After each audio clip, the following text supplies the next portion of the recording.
Hello, welcome to Kampala Edge Times.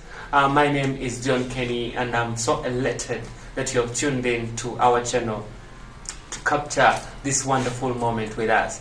So I'm really honored to host someone new that you guys should be excited to see, someone you haven't seen before.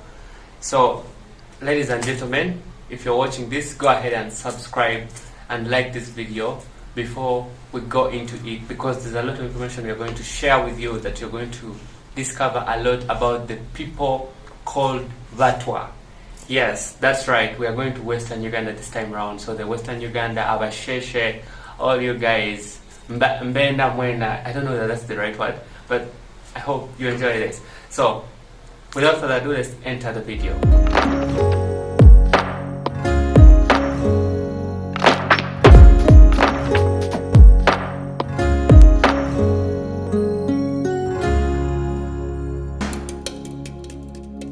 Welcome to Kampala Edge Times, Mr. Javilla. To be a sir. Yeah, I'm really honored to host you. Maybe you can introduce yourself to the audience. Thank you, sir, for the great opportunity given to me to be part of the Kampala Edge Times family. My name is Nshunguyinka Javilla, the Executive Director of For Us Uganda, community-based organization dealing with the issues of the marginalized groups in Kisoro district, basically the Batwa, the Pygmies, and persons with disabilities at large. Thank you. It's my pleasure. Once again, yeah, you're very welcome to Kampala Edge Times, Mr. Nshunguyinka Javilla. Yeah, it's such an honor to have you here. So, earlier on we were discussing about what we're going to talk about, and you talked about the Batwa. Who are the Batwa? Basically, when you're talking about the Batwa, it is a very good and rich history about the Batwa. The Batwa are human beings, but whose life has been endangered due to the eviction that happened to be as a result of the gazetting of being impenetrable forest. These were the inhabitants of this great forest wind, where they used to live within the forest, and the forest was part of their life. The Batwa in 1992 were evicted, and as a result they had to go to become conservation refugees. And when they became conservation refugees, it means their life changed. And it didn't change. So first pause a little. Anyone out there would be wondering what really is endangering the Batwa, or what endangered them then? I think what endangered the Batwa was, for them, their life was basically, they lived because the forest existed. They cohabited within this forest. So that's why we shall say these people used to survive because the forest was there. And when they went in unforested areas, they found the life very hard. They had nowhere to sleep. They had nothing to eat because they were not compensated at all. Okay. And when you are not compensated at all, it means you are going to start a new life, and you are going to start from zero. And once you start from zero, it means you are going to have very many challenges as a human being. Intriguing. That's quite intriguing. So, maybe you could tell us what exactly are you telling the public about the Batwa? What is so special about them? Are they part of the Banyoro, the Batoro, the Banyankole, the Bagwere? I don't know. Well, the Batwa are human beings. Okay. And the Batwa are the Pygmies. They belong to the Pygmy tribe. Okay. I've heard about Pygmies before, but I didn't. Yes, so they are Pygmies, and that's why I said they are small.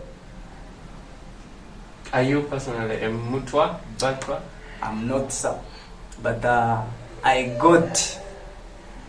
when I saw their pride, I got interested, and I said my advocacy must rely on this group of people who are very vulnerable and marginalized in Kisoro district. Okay. Yes.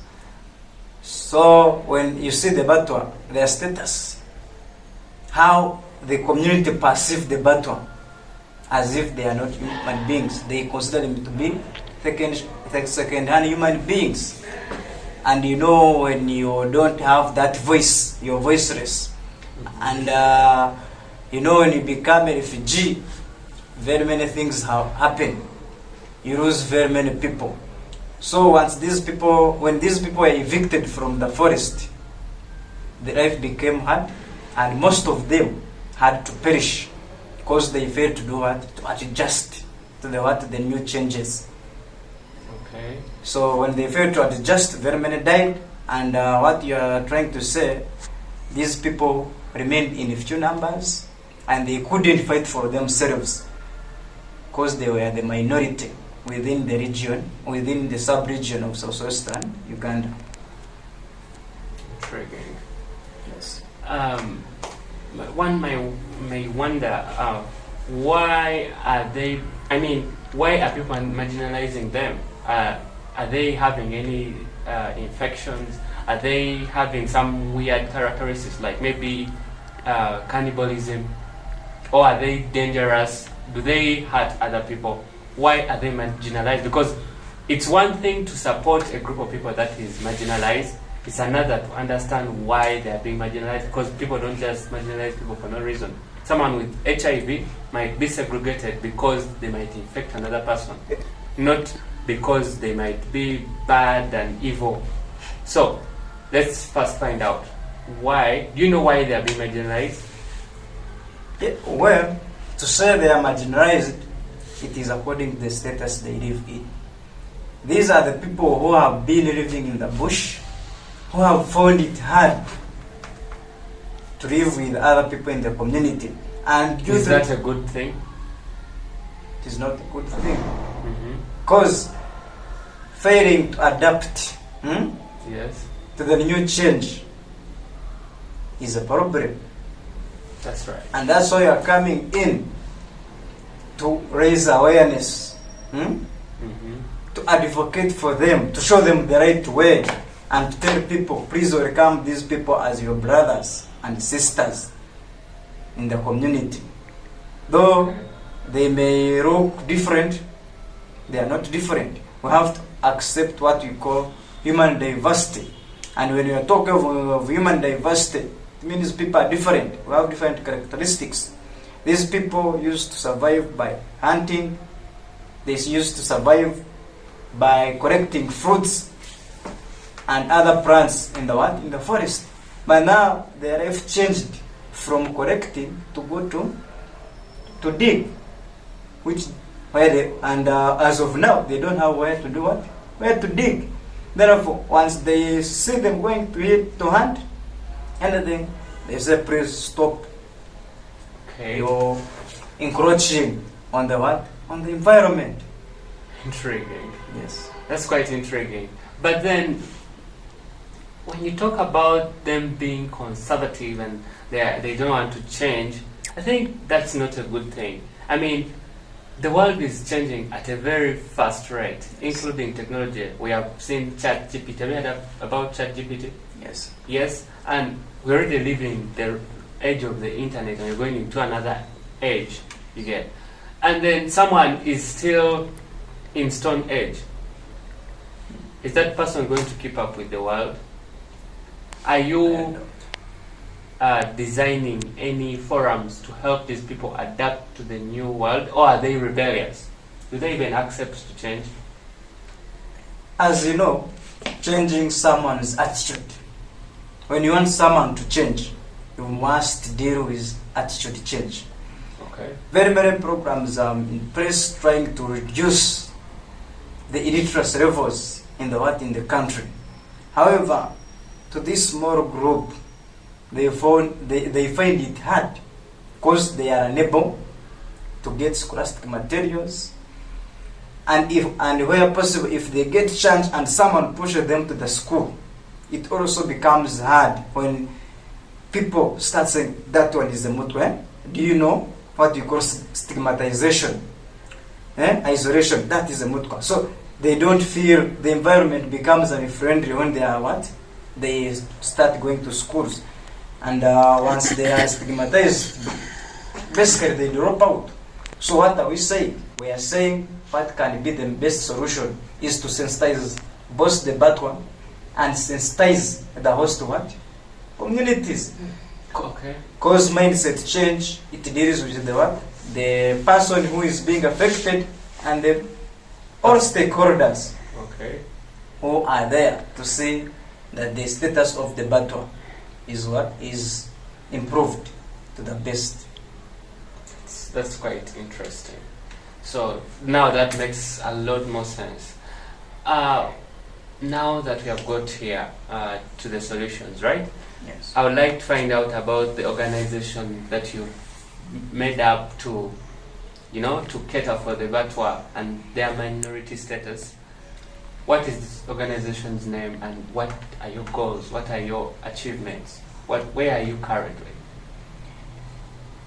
As of now, I am the executive director. As my introduction was very precise, I said I am Nshunguyinka Javilla, the executive director, Hope for Us Uganda. And I went ahead to say it is a community-based organization. Intriguing. And this organization has been in place for almost 2 years. And an organization to be registered as a CBO, it must have a constitution.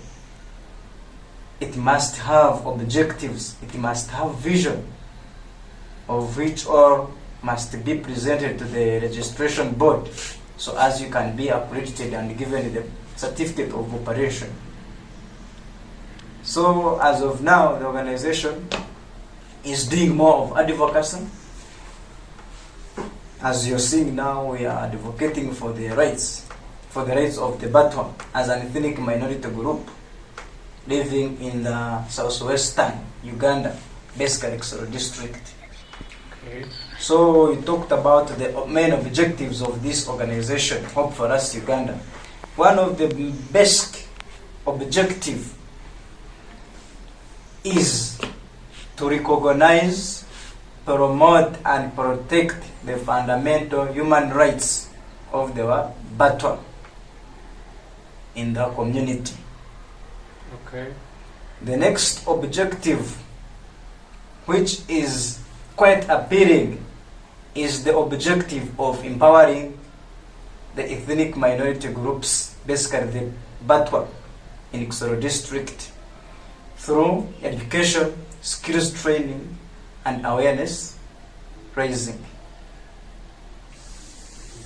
Then the next objective of this organization is to unite and change mindset of the host communities towards the Batwa in Kisoro district.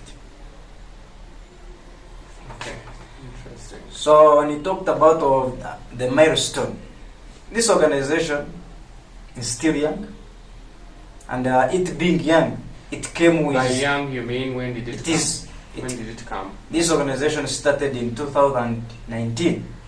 Okay. And that is August. Okay.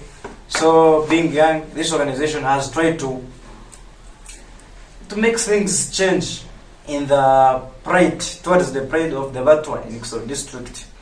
One of the things which was quite appealing is when the organization came in to distribute a few scholastic materials during the reopening of schools, so as the Batwa children can also start going to school and gain the knowledge and the skills of writing and reading.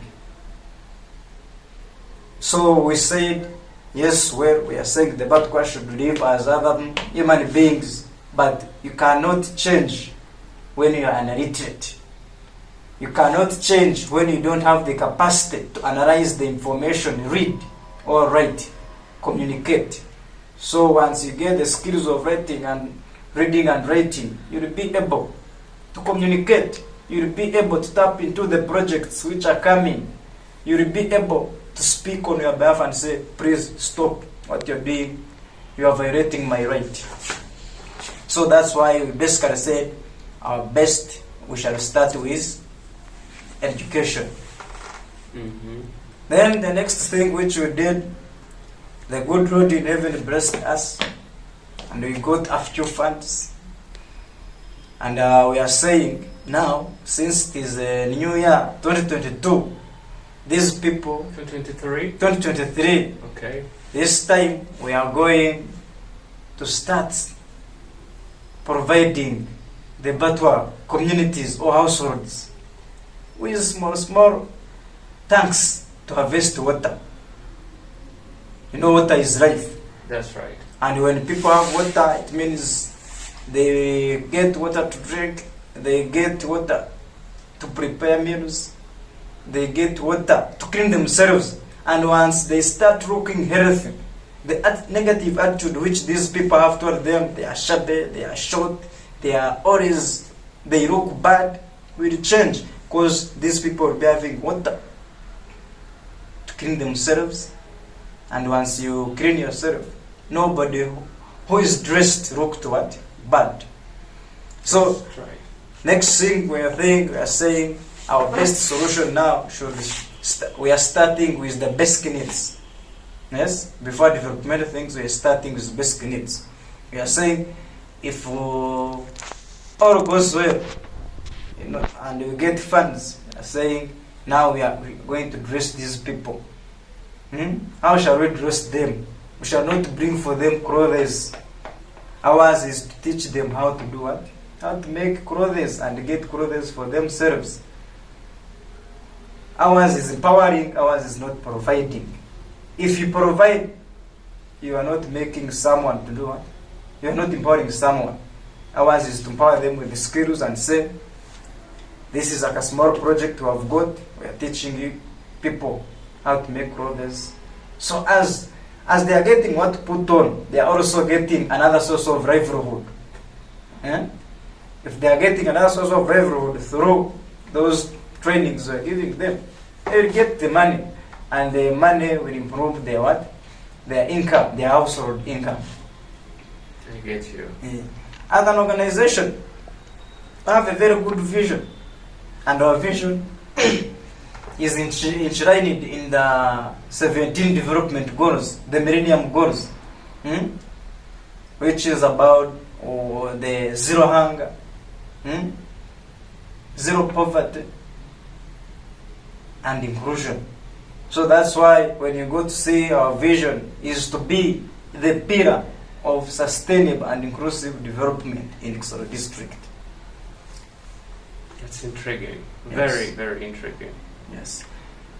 So this organization has come in a formula that it is not the first organization to happen, to be in Kisoro, to be established towards the Batwa. They have been there. They have tried to do their best. But this one is coming. For us, we are coming in to say, yes, organizations have been there. They have tried. They have tried to provide land. They have tried to construct. But are the people they are dealing with engaged? Are we engaged? Now, I have to ask a question at that point. Yes. You just said there are other organizations that have been working out within Kisoro to support the Batwa. Yes. So, what makes you think that you'll be far, far better than these people? And what is different anyway?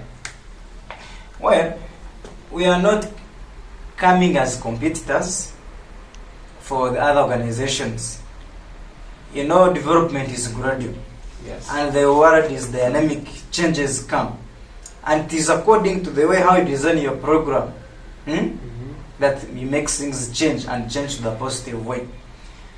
Very many things have been happening, but once you ask the Batwa, yes, this is coming, are you aware about that? They don't know. Meaning things just come from top to bottom.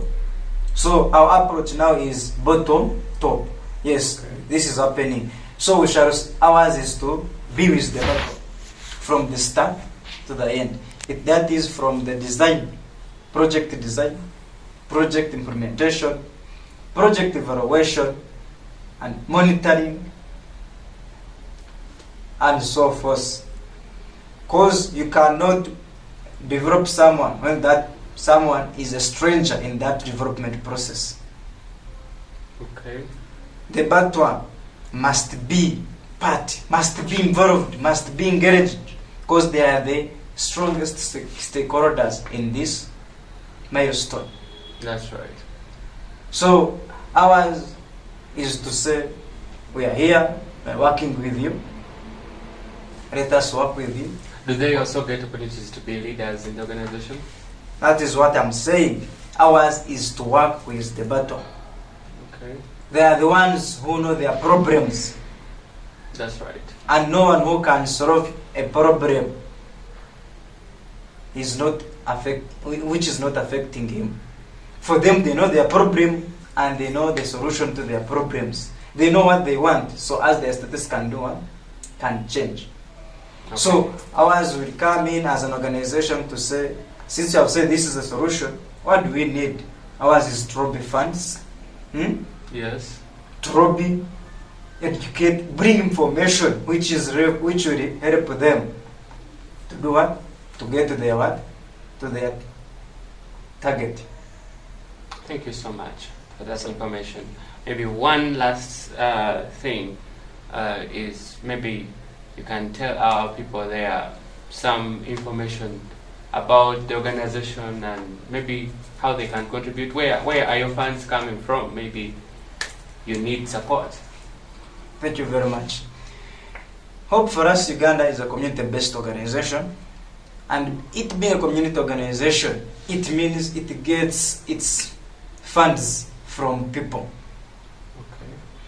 So we do local resource mobilization, and when we are doing local resource mobilization, we have a bank account for the organization, where someone who wants to contribute towards the cause can put the funds.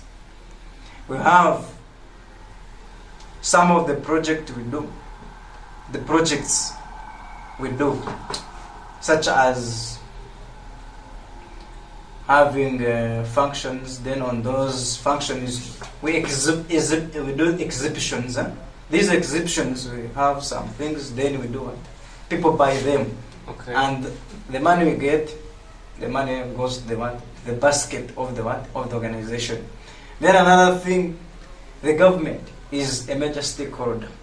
There are very many projects, programs and projects which are in place of the government, which the organization tries to tap in, so as the Batwa can gain from them. Take an example of the Operation Welfare Creation. They have been distributing sheep, cows, seedlings.